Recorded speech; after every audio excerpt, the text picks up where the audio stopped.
Hello folks, Nabil from Auto Repair Champs. I've got a 2005 Honda Pilot, and today I'm going to show you how you reset the maintenance required light.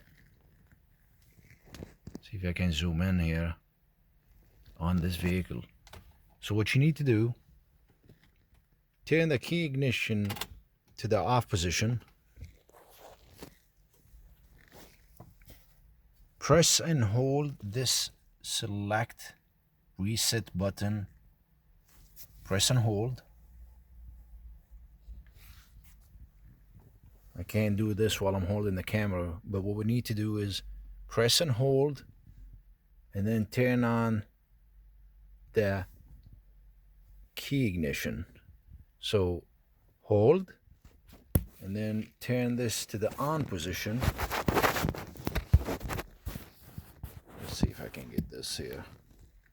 This is going to be the on position right there. Continue to hold. Continue to hold for about 10 seconds. Release once that light is gone. That's all we needed to do.